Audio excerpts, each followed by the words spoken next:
Arrhythmias don't wait. They flip stable patients into chaos.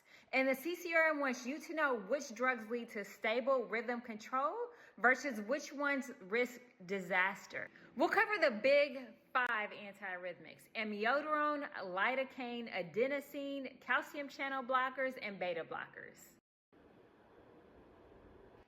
John is a 58-year-old male post-op day 0 following a cab. He was doing fine for the first 2 hours, but then he developed sustained ventricular tachycardia with a pulse. This isn't a code yet, but this is definitely an emergency. One of the first drugs you can grab for antiarrhythmic control is amiodarone.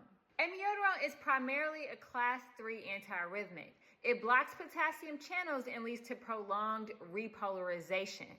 And remember, repolarization is resting of the heart, because amiodarone itself prolongs the QT interval. And if you continue to prolong the QT interval, then you put your patient at risk for torsades.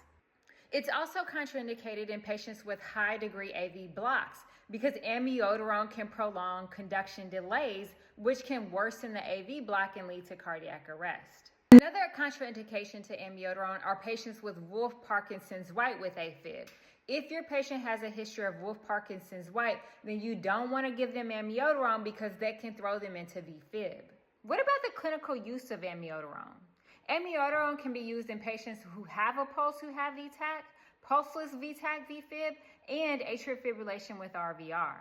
If you have a stubborn rhythm, amiodarone is usually one of the first drugs of choice. Amiodarone is powerful, but it demands respect. Know when it saves the rhythm and when it can sink a patient. John is a 58-year-old male who comes into the hospital with chest pain. Further workup reveals an acute MI. He starts throwing PVCs and then short runs of VT. The ventricles are irritable from ischemia. And that's where lidocaine steps in. Lidocaine is a class 1B antiarrhythmic. It blocks sodium channels and depolarizes ischemic ventricular tissue. It reduces automaticity and suppresses those extra beats. It works best when the ventricles are unstable, like in post-MI or reperfusion. Clinical uses of lidocaine include PVCs, VTAC, and VFib. But remember, it doesn't touch the atrial tissue much, so it's useless in AFib or a flutter. With CCRN, you also need to know that lidocaine can be toxic. It can cause CNS symptoms such as confusion, irritability, and seizures, and it also can cause hypotension and, at high levels, bradycardia. Bottom line, know that lidocaine can be used for ventricular irritability, but don't waste it on AFib. Zuby is a 25-year-old male nursing student you're caring for. He suddenly flips into SVT tachycardia with a heart rate of 180. It's neurocomplex and he's stable, but symptomatic. Which drug is going to help reset his rhythm? The drug that resets this rhythm in seconds is adenosine. Adenosine hyperpolarizes cardiac cells by opening potassium channels and inhibiting calcium influx. This slows conduction through the AV node and causes transient AV block. Clinically, it's like the reset button. The heart pauses for a few seconds and then the SA node resumes control. When is adenosine used? It's the first line for SVT. It's given over a rapid IV push, and it can also be used in AFib, a flutter, as a diagnostic tool to unmask those underlying rhythms. The effects wear off quickly, so if it fails the first time, you can always repeat the dose. When is adenosine contraindicated? It's contraindicated in second and third degree heart block because it temporarily blocks the conduction of the AV node, which can worsen the block. It's also contraindicated in patients with reactive airway disease such as asthma and COPD because it can trigger severe vasospasms. You also don't want to ever use adenosine in patients with Wolff-Parkinson's-White with AFib because it can block that AV node and send conduction pathways through an accessory pathway, which can lead to VFib.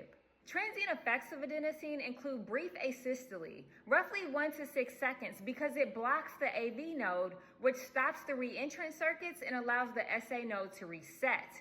Other things could be chest pressure, dyspnea, flushing, shortness of breath.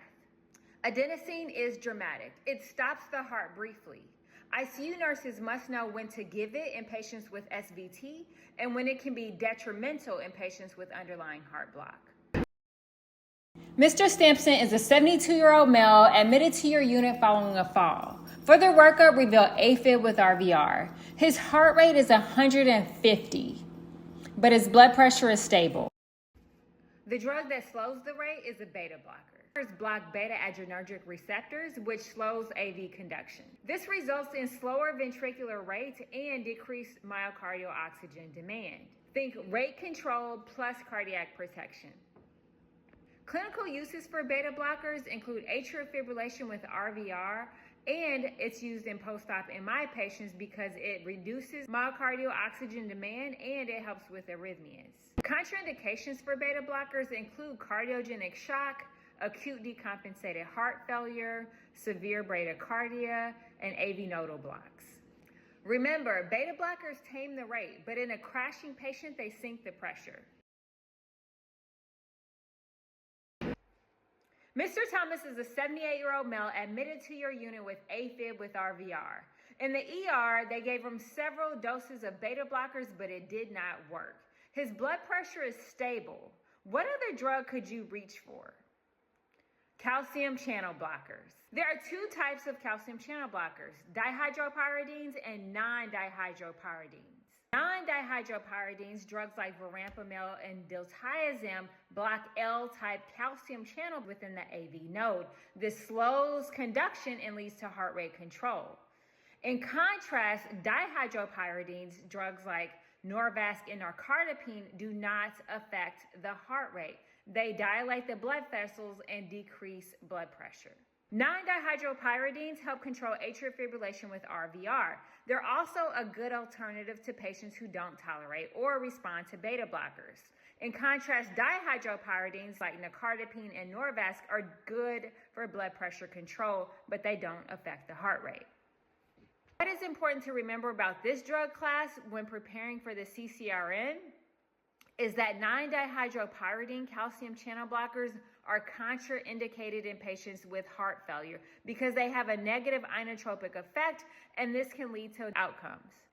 You also want to avoid this drug class in patients with hypotension and patients with high degree AV blocks. Remember, non-dihydropyridine calcium channel blockers are great for heart rate control in patients with atrial fibrillation with RVR, but they are contraindicated in patients with heart failure because they have negative inotropic effects and can worsen outcomes.